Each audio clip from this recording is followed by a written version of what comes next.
अब संसार का रचयिता मैं रोकूंगा शिव शक्ति को। ब्रह्मदेव अपने द्वारा रचे गए संसार को बचाने के लिए अपना चौथा शीश उत्पन्न करते हैं। ईश्वर महादेव नहीं चाहते कि ब्रह्मदेव उनके और देवी पार्वती के बीच में हस्तक्षेप करे, इसीलिए वो ब्रह्मदेव का चौथा शीश ही काट देते हैं। आखिर पूरी कहानी क्या है, आइए जानते हैं आज के एपिसोड में। कहानी की शुरुआत में महादेव अपनी शक्तियों से गुफा को बंद कर रहे थे, लेकिन उसी वक्त उन्हें एक ध्वनि सुनाई देती है, जो कि थी धुंध विनाद की ध्वनि। धुंध विनाद ने 84 लाख पशु पक्षियों को अपने नियंत्रण में करके उनकी मृत्यु का प्रबंध करा था। और नारायण के बहकावे में आके द्वंद विनाद यह भी कह देता है कि तुम सारे पशु पक्षियों को अब इस खाई में कूदना होगा और मेरे इस यज्ञ में आहुति देनी होगी। और अपनी दिव्य दृष्टि से ये सारी घटनाओं को देखकर महादेव रुक जाते हैं। इस और देवी लक्ष्मी कहती कि नारायण आपका प्रयास सफल रहा। महादेव साधना में नहीं गए, वो बीच में ही रुक गए। अब द्वंद विनाद का सपना कदापि पूर्ण नहीं हो पाएगा। नारायण कहते हैं कि मुझे द्वंद विनाद के सपने की नहीं, इस सृष्टि के भविष्य की चिंता है देवी। शिव शक्ति अभी भी एक नहीं है। रुद्र का ध्यान मैंने जरूर पशु पक्षियों तक बहका दिया है, लेकिन महाकाली का क्या?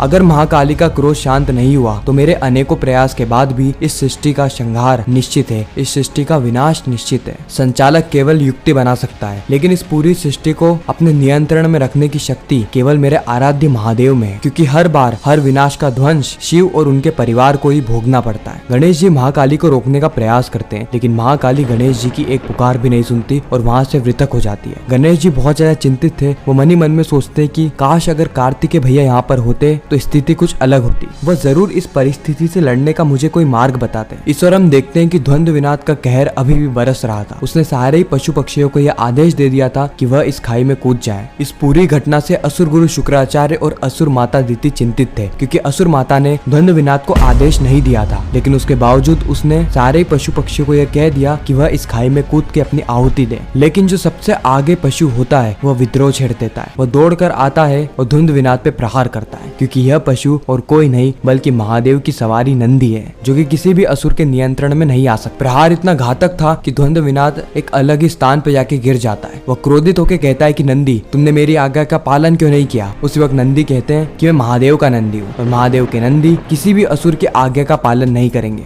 अगले ही पल हम देखते हैं कि गणेश जी बैठकर विचार कर रहे होते हैं कि आखिर वो किस तरीके से महाकाली को पुनः कैलाश में लेकर आए, किस तरीके से महादेव के रुद्र अवतार को वापस से महादेव बना पाए। उसी वक्त वहाँ पर कार्तिकेय की आवाज आती है। गणेश जी अपने भैया की आवाज सुन के बहुत ज्यादा खुश हो जाते हैं। जिसे ही वो आसमान में देखते हैं तो वहाँ पर कार्तिकेय जी आ रहे होते हैं। कार्तिकेय के आते ही गणेश जी उनसे गले मिलते हैं और कहते हैं कि भैया आप आ गए। कार्तिकेय कहता है गणेश तुमने बहुत अच्छा किया, मुझे तुम्हारी खबर मिली थी कि तुम निडर होकर महाकाली के स्वरूप के पास में पहुंच गए और एक बड़ा अनर्थ होने से बचा लिया। मेरा भाई इतना निडर हो जाएगा, इससे ज्यादा गर्व की बात मेरे लिए और क्या ही हो सकती है। गणेश जी कहते हैं कि लेकिन मेरा प्रयास असफल रहा भैया, मैं माता को नहीं रोक पाया। कार्तिकेय बताते हैं कि कई बार प्रयास सफलता से ज्यादा कीमती होता है। साथ ही कार्तिकेय गणेश जी को समझाते हैं कि गणेश तुम चिंता क्यों कर रहे हो, मैं हूं ना, हम दोनों साथ में जाएंगे और उस द्वंद विनाद का अंत करेंगे। 84 लाख पशु पक्षियों को बचाएंगे और माँ काली को पुनः हमारी माता देवी पार्वती बना के कैलाश लेकर आएंगे। चलो गणेश। द्वंद विनाद कहता है कि ये मामूली सा नंदी द्वंद विनाद को इतनी बातें सुनाएगा, इस द्वंद विनाद का अभिमान तोड़ेगा? कदापि नहीं, ऐसा कदापि नहीं होगा। उसके बाद द्वंद विनाद नंदी पे जोर से प्रहार करता है, लेकिन नंदी को तो इससे कुछ भी फर्क नहीं पड़ता। नंदी कहते हैं कि महादेव का नंदी हूँ, महादेव का नंदी। द्वंद विनाद तुम्हारे अनेकों प्रयास के बाद भी मुझे कुछ नहीं होगा। उसके बाद द्वंद विनाद और नंदी के बीच में एक भीषण युद्ध होता है। यह दोनों ही एक दूसरे पे प्रहार करते हैं, लेकिन अंततः द्वंद विनाद की शक्तियां नंदी पर भारी पड़ जाती है और नंदी चोटिल हो जाते हैं। नंदी के मुख से सिर्फ एक ही पुकार निकलती है, ताहीमाम महादेव ताहीमाम, रक्षा कीजिए महादेव। और नंदी की पुकार सुन के महादेव अत्यंत क्रोध में आ जाते हैं और महादेव उस गुफा से निकल जाते हैं द्वंद विनाद की ओर, द्वंद विनाद का नाश करने,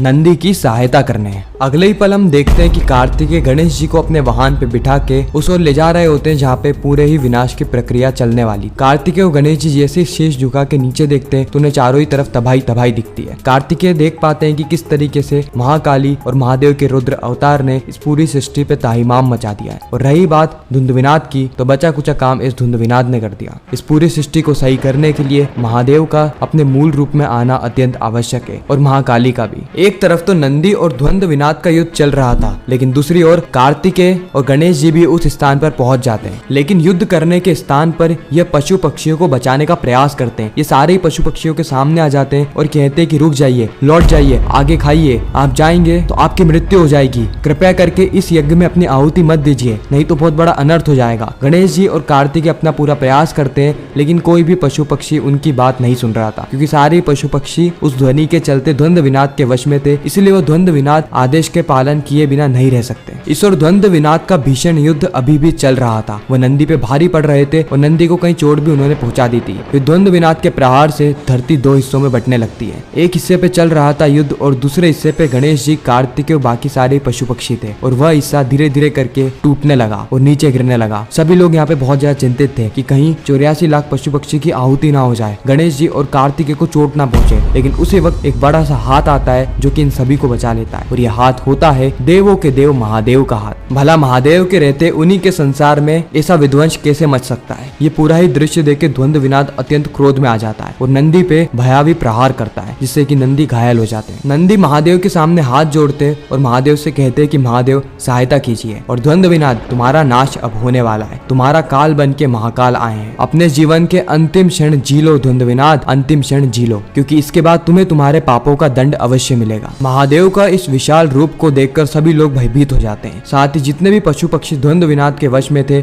वह द्वंद विनाद की इस अदृश्य पाश से मुक्त हो जाते हैं, और मुक्त होते ही वह अपनी राह चुनने लगते हैं। खाई में जाने की जगह वह पीछे मुड़ने लगते हैं, और इस ओर महादेव की आंखों की अग्नि उन दोनों ही धरा को जोड़ देती है। एक वह धरा जहाँ पर द्वंद विनाद और नंदी थे, दूसरी वह धरा जो कि द्वंद विनाद ने अपनी शक्तियों से तोड़ के नीचे गिरा दी थी, लेकिन महादेव ने अपने विशाल हाथ से उसे पुनः ऊपर ले आए। ये दोनों ही धरा जुड़ जाती है। उसके बाद महादेव नंदी की सहायता करने के लिए अपना रूप छोटा करते हैं और द्वंद विनाद के सामने आकर खड़े हो जाते हैं। बस अब होना क्या था, द्वंद विनाद का काल ही द्वंद विनाद के सामने था। इस ओर हम महाकाली को देखते हैं, जो कि अत्यंत क्रोध में होती है, जो कि अभी भी चीख रही होती है, चिल्ला रही होती है। उन्हें भी द्वंद विनाद की आहट सुनाई देती है, इसलिए महाकाली भी द्वंद विनाद की ओर अपने कदम बढ़ाने लगती है। कार्तिकेय और गणेश जी भी इस वक्त तक बहुत ज्यादा प्रसन्न हो जाते हैं। महादेव धुंध विनाद से कहते हैं कि धुंध विनाद, तुमने घोर अपराध नहीं बल्कि पाप किया है, पाप, और इसका दंड तुम्हें अवश्य मिलेगा। रुद्र तुम्हें छोड़ेंगे नहीं। धुंध विनाद, तुम्हें अपने पापों का प्रायश्चित करना होगा, अवश्य अपने पापों का प्रायश्चित करना होगा। इसके बाद महादेव धुंध विनाद पे प्रहार करते हैं। इस वक्त तक धुंध विनाद अपनी रक्षा तो कर लेता है, लेकिन वो पुनः महादेव पे प्रहार करता है और वह प्रहार भी विफल जाता है। वो धीरे धीरे करके समझ जाता है कि वह महादेव से युद्ध नहीं कर सकता, इसीलिए वो वहां से भागने लगता है। लेकिन महादेव का रुद्र अवतार धुंध विनाद को छोड़ने वाला नहीं था। महादेव का रुद्र अवतार द्वंद विनाद का पीछा करता है, और यहाँ पर ही होने वाला है द्वंद विनाद का अंत। द्वंद विनाद के अंत के साथ एक बड़ी समस्या उत्पन्न होगी, जो कि उत्पन्न करेंगे स्वयं